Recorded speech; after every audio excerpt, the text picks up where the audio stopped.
What's up, guys? Welcome back to Sunday Sports Club with Allison and Kuch, a podcast all about sports told by a woman, and that woman is me. Hi, guys. I'm Allison Kuch, and welcome to the Huddle. I also have my co-host here, Isaac Kuch, who's going to be... You just go Isaac Rochelle. Who's going to be joining in every Thursday, which is the Huddle. And I feel like he's a good addition to these episodes because this is where you're going to learn the more up-to-date news and what's happening in and around sports currently. So we're recording this like literally each week just to keep things really up to date. And for this week, week 1 of the NFL, I made sure to have Isaac do all the research. I watched the games intensely. Like, I am so salty that I'm not playing that I like really dissect the games. I also get into it, want to broadcast. So I like doing this.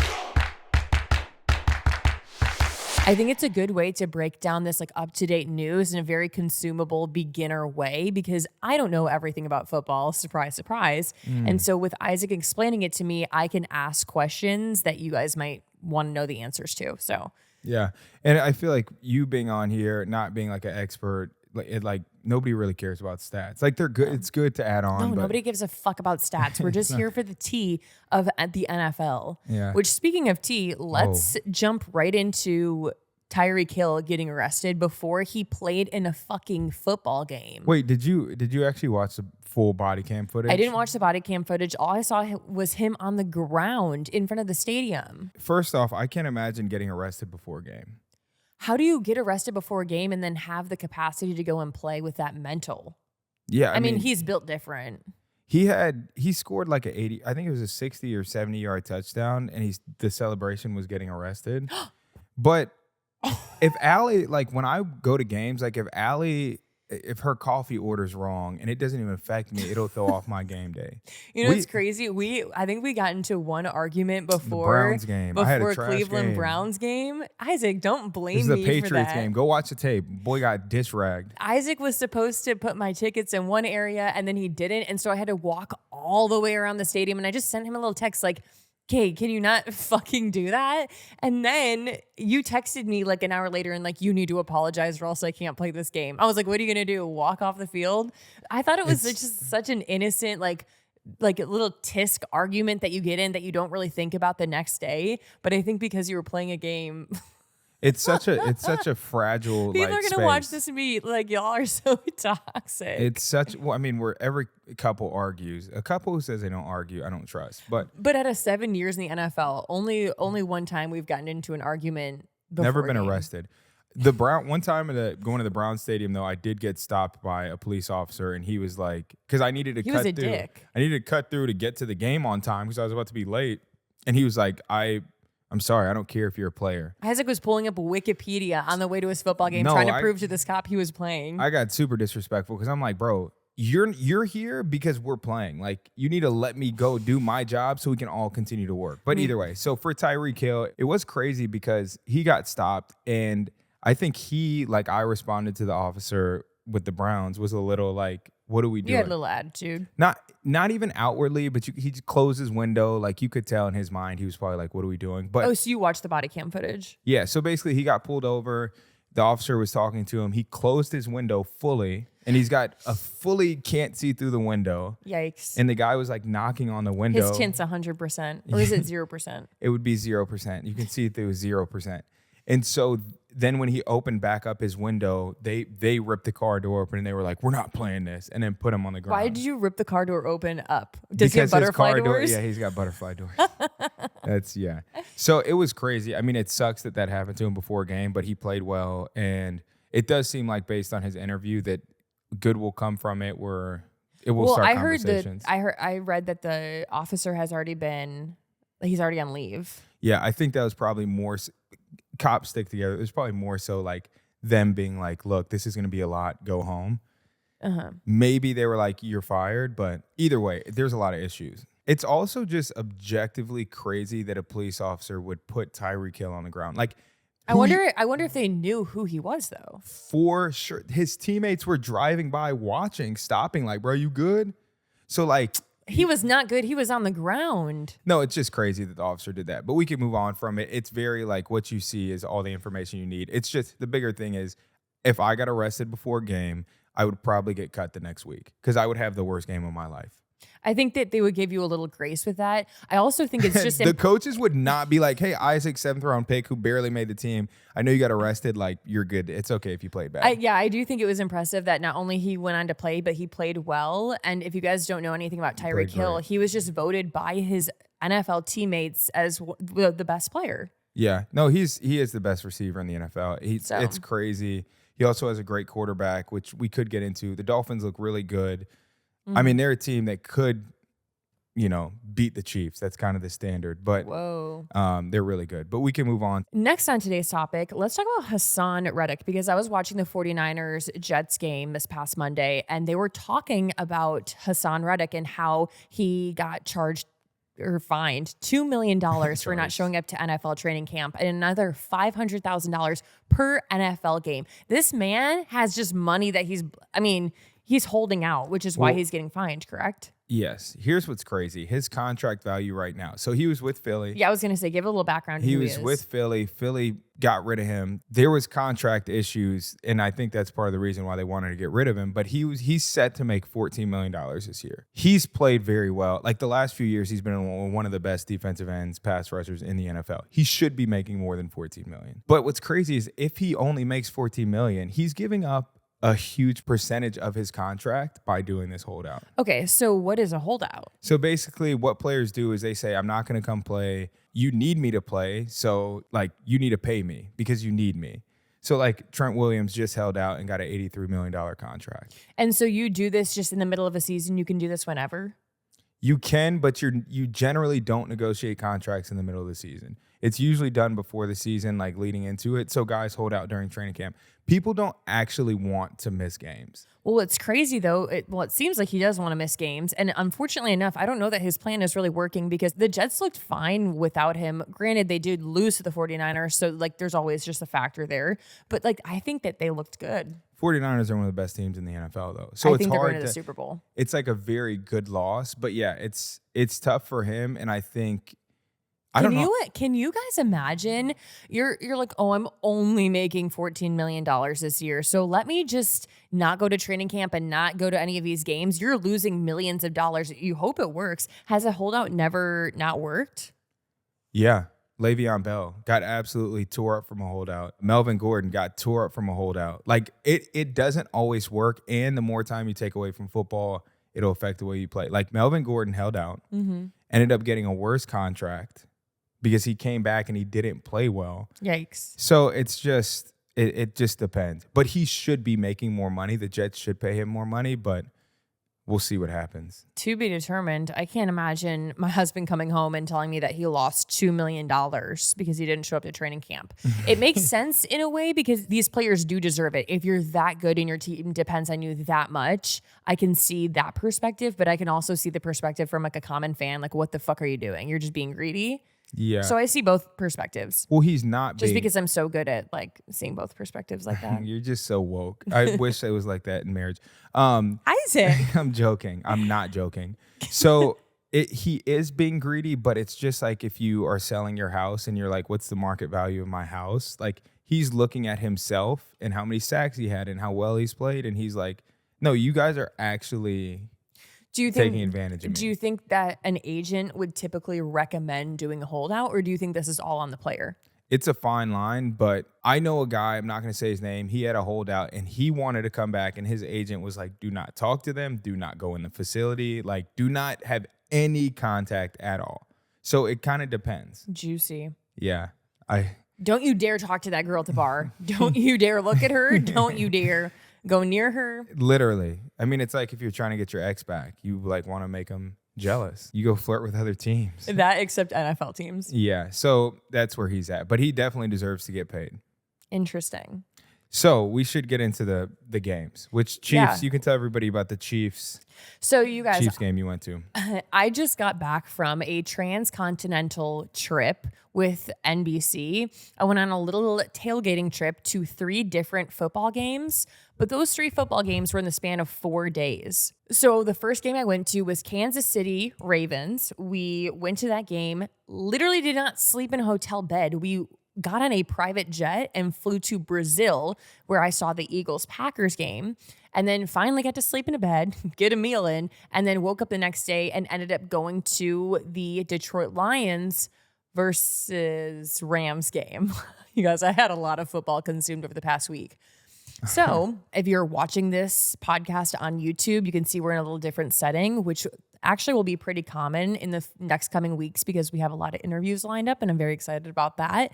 So I'm going to be traveling a lot to do some of these interviews, but I'm currently in Michigan because obviously Detroit Lions, and that's where my family is from, like the suburbs of Detroit. I always tried saying I was from Detroit. I'm not from Detroit. You're definitely not from Detroit. But so now we're in Michigan recording this episode. And yeah, it was a crazy week one of the NFL. I always find it so interesting week one because training camp tells you nothing about how the year is going to go for these teams. Game one kind of tells you nothing. I mean, it matters, but I was going to say some of these teams looked like shit. That's also coming from somebody who's never played a down of football in her life. My second year in the NFL, we played the Chiefs. And now I had to start because Joey got hurt in training camp. Mm-hmm. I played the worst 4-game stretch of my career. Our team played very poorly. We were 2-2 at the end of the 4-game stretch. And then we went on to go to the playoffs. So it's like very hard to determine how good a team is. Now, your well-oiled machines like the Chiefs, like the Ravens, really, 49ers, Dolphins, all these teams that are really good, they should be well-oiled. Like, they actually looked really good. Yeah. But there's some of the other people that will be contenders that they kind of have to figure it out. For example, let's throw some teams under the bus. I mean, I think a team that like really could figure it out, and people are going to call me crazy, is the Bears. The Bears just drafted Caleb Williams first overall. Mm-hmm. He had 93 passing yards. How young are you when you get drafted first overall? Or like when you get drafted to the NFL, how young are you? Between 21 and 23.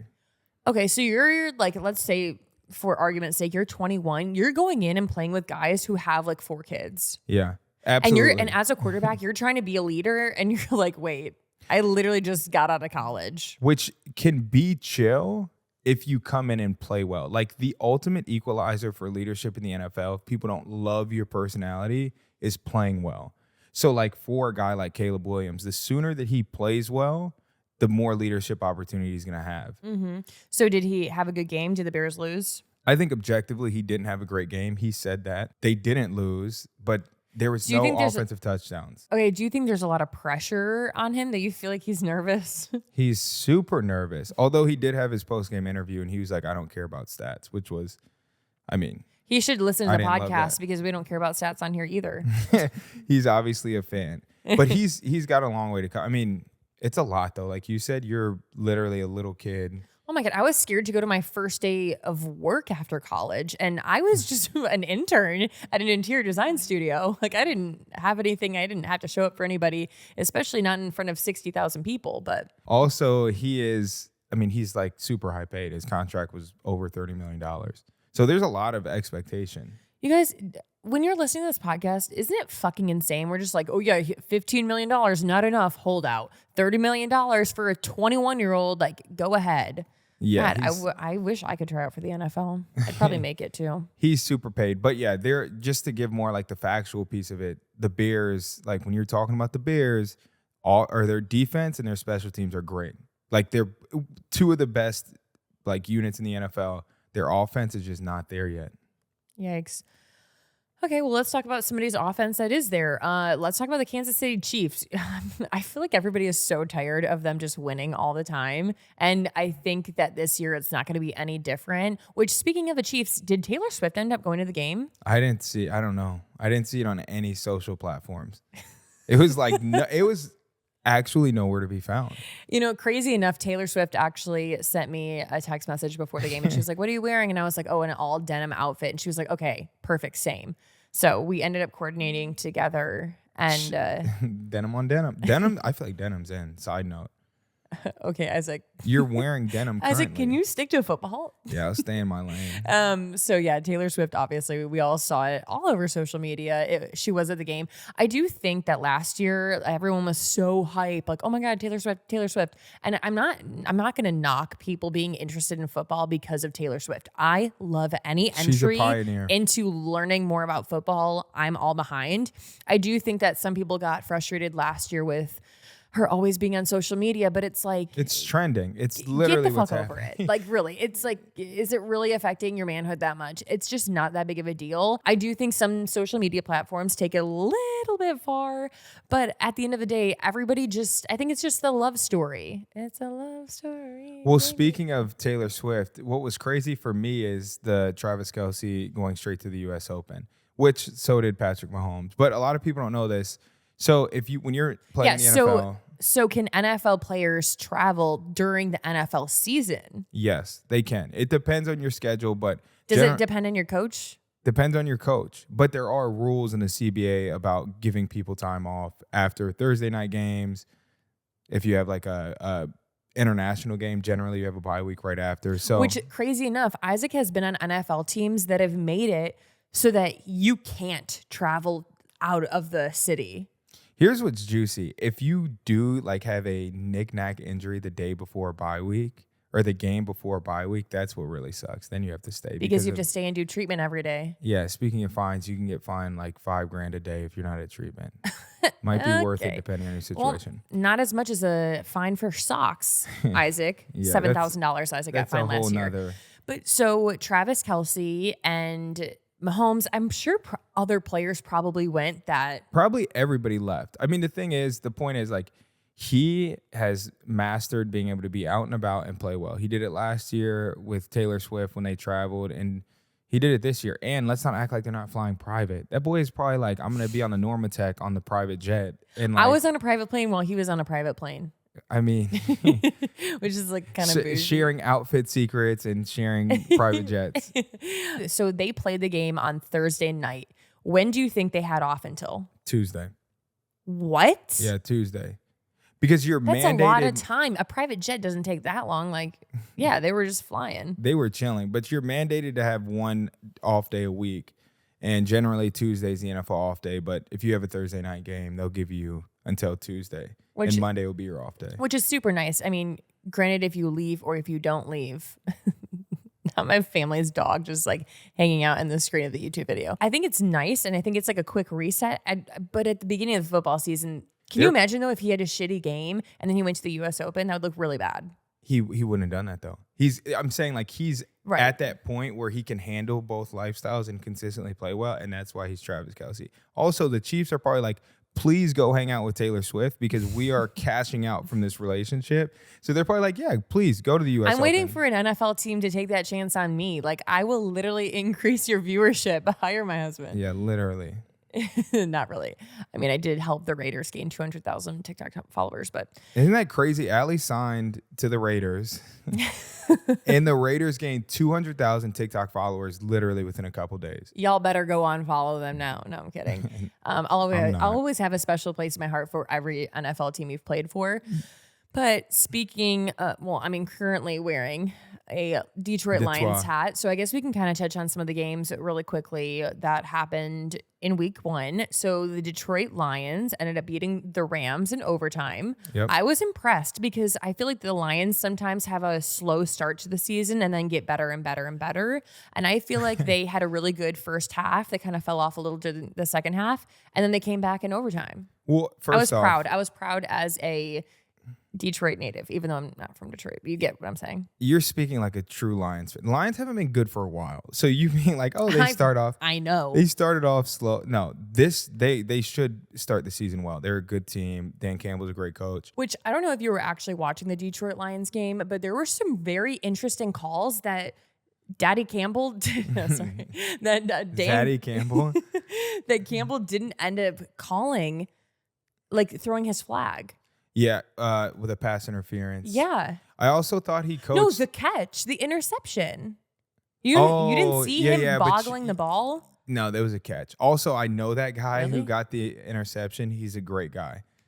Okay, I don't care if you're a great guy. He's I a don't think great he guy. got. I I wanted don't it think for that him. that should have been an interception. Also, they won, but I thought Dan Campbell didn't coach as aggressively, like we're going for the 4th and 1, like we're going for everything like he usually has. Not a big deal because they won. It bit him in the ass last year when he ended up not going for it and kicked, and they could have won. Yeah.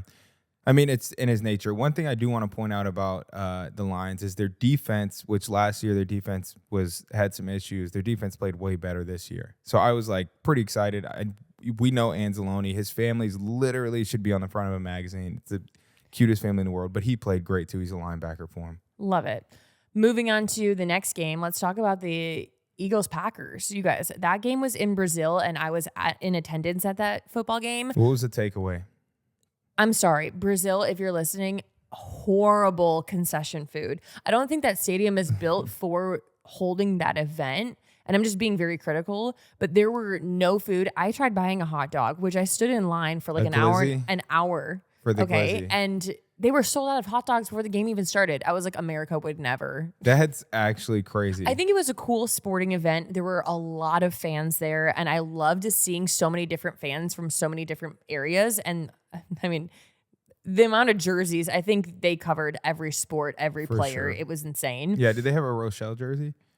No, I didn't see that. You should have been wearing one. What's crazy about that game, Jordan Love got injured, which has nothing to do with the field conditions. Jordan Love, the quarterback for Green Bay. Isaac, you got to dumb it down. Quarterback for Green Bay and just signed a huge contract. Well, he had the biggest quarterback contract, but Dak Prescott signed the largest in history. Literally in the past week. Which is a whole nother conversation. But he got injured at the end of the game. There's a lot of issues with the field they played on. I don't know if you noticed, but that field was absolutely awful. Like Yeah, I was on it. I stepped on it. You're like, I played. It wasn't a good playing surface, and that's like a huge issue in the NFL right now is these playing surfaces. It's controversial, turf versus real grass, correct? Turf versus real grass, but then these international games like that nobody wants to go to. Players don't want to go to them. The coaches don't want to go to them. It's a lot for the organizations. They're ending up on these fields that aren't even good. Like, it's like, what are we doing? And you don't want that because on fields that aren't good to play on, your players are more prone to get injured. And then you're like, okay, great. So my players are tired from traveling 11 hours to Brazil. They're sleeping in a hotel bed for 3 or 4 days leading up to the game. And then you're playing in a game on a shitty field. And now my quarterback, who I just paid a fuck ton of money to, is hurt. He sprained his ankle. I don't know if it was a sprain. No, he sprained his MCL. Okay. There's a lot of arguments that you could make, though, like an 11-hour flight dehydrates you. It could dehydrate your tendons. Like, that could contribute to his injury. Yeah. So, I don't know. Who knows if they'll keep doing that? But I did think... I think from a fan perspective, it's a really fun event, though. Like, I think it's fun. I saw a lot of Eagles fans and Packers fans that had traveled from their home cities all the way to Brazil. Yeah, it's crazy. I actually met one of the wives of an Eagles player, and she said that he is Church of Latter-day Saints, and he did his mission in Brazil. Wow. And then he went to the NFL. I was like, wait, that's crazy. But she was like, yeah, we wanted to come back to watch the game in Brazil. And I was like, wow, that's so cool. And I just think it's a cool experience that a lot of fans don't get to like experience otherwise. Who else has a reason to go to Brazil? You don't really need a reason. Was she on the Mormon Mom documentary? Do they have kids? No, she doesn't have kids. No, but she was so sweet. Her mom was like, wait, I sent your videos to her when they were going through the draft. Her mom was on the documentary. Okay. Isaac, no. But either way, Green Bay really is like queued up to have a good season. But now this throws a little wrench in it. I'm curious to see how Malik Willis, the guy... quarterback they just brought in from the Titans, how he plays. He's a good quarterback. You know who didn't have a great game? Who? Hurts was hurting. Tell us more. He threw a few interceptions, right? Yeah. Blame I'm like, was I watching the same game? Blame on the field. Did I have a few too many beers because I was so hungry at this game? You guys, I drank a beer because it was like, I just need calories. That's when you know you're down bad. Good for your milk supply, though. Yeah. So we'll see how both these teams do. One other thing I wanted to mention is there was a huge issue with the center quarterback exchange for Philly. Why is that an issue and kind of juicy? Center quarterback, like snapping the ball to the quarterback. Like there were miscues. He snapped it off. Why is that an issue? Because why is that juicy? Then it makes the quarterback look bad. Who was their center last year? Jason Kelce. Jason Kelce's gone. Jason Kelce is gone from the Eagles, and their current center is a little off count. And he's a great player, but that play in particular, I think it's safe to say that if we say anything like, "Oh yeah, I don't think he had a good game," safe to say that I'm not talking down on any of these football players. Like if you're I'm in not the on a NFL, team. I'm literally jobless because I'm quote unquote not good enough. so like if you're hearing this and you're like, wow, Isaac's criticizing these players a lot. Like Isaac knows his place. Don't worry. No, yeah, I do. So, I know my place, and that place, it's not in the kitchen because I don't cook, but my place a is true that homemaker. I can talk about football and I can say like, oh, I think that he could be playing better, but that's also coming from somebody that's sitting on their couch during a football game. Yeah. So know your fucking place, Brad and Chad. I'm talking to you. Brad and Chad. Why'd you say it like that? Oh man. Yeah. So that was kind of juicy because I knew people were gonna run with that. Yeah. Last thing, which we just forgot to touch on this. Are we gonna talk about how Simone Biles' husband ended up getting a touchdown? Yeah, boy. That boy Jonathan Owens scored. Listen. You guys, why are you guys so fucking mean? Like, honestly, the whole Simone Biles, Mr. Biles, it's just like, can we just leave them be? Not everybody wants to be Mr. Kuch. Not everybody wants to be Mr. Biles. Kuch like, doesn't want to be Mr. Kuch. Sorry. But you play the part well. I do. But he scored. I can't imagine. After the last year he's switched teams. He's been going through all this nonsense with people talking about him, hating on him. Went to the Olympics during training camp. Very validating for him as a person and a player to have scored in that environment. And again, we talked about it earlier in the podcast. The Chicago Bears, they have great special teams. They have a great defense. It was a special teams touchdown that he scored on. It was off of a blocked punt. We didn't talk about the most important fucking thing. What? The new kickoff rule sucks. I don't like the new kickoff rule. I bet it doesn't last. It will go all year. They're not going to change it mid-season. So for those of you who are new, the kickoff used to be so explosive with guys running down the field trying to get this ball. A lot of injuries, though. But now they start at the 50-yard line and they wait until the ball's caught, correct? The issue is everybody listening to this probably hasn't didn't played. Even correct me, yes or no? Yes, but you're running. I'm 270 pounds. If I'm running full speed down the field and running into another person, do you know how unhealthy that is? So do you like the new kickoff rule or do you not? I don't like the new kickoff rule. I think they need to. As a player, do you like it? I haven't played with it. But okay. I've never tried it. If I got signed, I'd probably have to legit sit down and spend time learning it because it's so weird. I feel like from a fan perspective, it's a little boring. It's missing the explosiveness. But from a player perspective, I wonder if they're like, oh, thank God I don't have to do that anymore. I think as a player catching the ball, I look up and there's 30-year-old grown men, 320 pounds running after no O-linemen are running after you. But can you imagine as a player catching the ball, you look up and all of these huge grown men are running after you? No, thank you. But you have to realize, and I don't want to get too into the nitty gritty, if you're a returner, you catch the ball, your vision that you've done your entire career with the traditional kickoff, this is probably so much weirder even for returners. For sure. Because you're catching I feel like it and I run faster when someone's chasing after me. You don't run. Isaac? So who came up with this new kickoff rule? Was it the NFL or the NFLPA? So it was in other leagues. I don't know if it was XFL or UFL. They had implemented it in other leagues to prevent injuries in those leagues. So those guys could get signed to the NFL, and then we adopted it. But it's all for concussion and injury prevention. As a fan, I'm like, oh, it sucks because I do like the explosiveness of the original kickoff. But when you think about these players getting concussed and putting their bodies out there and then just getting hurt, I'm like, okay, well then. Yeah, it makes sense. It's sketchy. So the last thing that I think is super juicy, and we'll check our list of to-dos, but Notre Dame losing, okay, whatever, they lost. Everybody loses. Isaac went to Notre Dame if you guys care. So the way it works is when you're in college and you're building your schedule for college football, if you're a major school, sometimes you will pay lower division schools like 1AA schools to come play you. Because why would they go play you? They know they're going to get killed. Notre Dame paid NIU, Northern Illinois University, $1.5 million, and then they lost the game. So they paid them $1.5 million to come beat them. Could you imagine? That looks really bad. Who made that decision? That's the university making the decision, but it looks super bad. Marcus Freeman, the head coach for Notre Dame, is really he's a stud, by the way. This is predominantly Daddy women. Freeman. This is predominantly women listening to this podcast. If you have not looked up light-skinned Marcus Freeman, go look him up. He's a beast. But it puts a lot of pressure on him. Can you imagine the university? They're like, we just paid $1.5 million and you lost? They're just having a slow start, Isaac. Give them some time. I recklessly posted a TikTok after that game that I probably shouldn't have. I find really interesting is the NFL versus college football games, because college football, you have players recycling every 4 years, 5, if you really don't want to give it up. And then the NFL, you could have the same player for 8 years. So I think there's so much more turnover. What? Oh, yeah. You're saying in NFL, you could have the same player for 8 Yes. years. I was like, wait, college? No. But I just, I think that's really interesting. Well, it's changing now with NIL. Now you can go buy players. Here's the thing, and this will be my last point on it. Why? This is the issue I have with Notre Dame. Why would you pay a team $1.5 million to come play you? Just get a good schedule, play hard teams, and go pay somebody $1.5 million.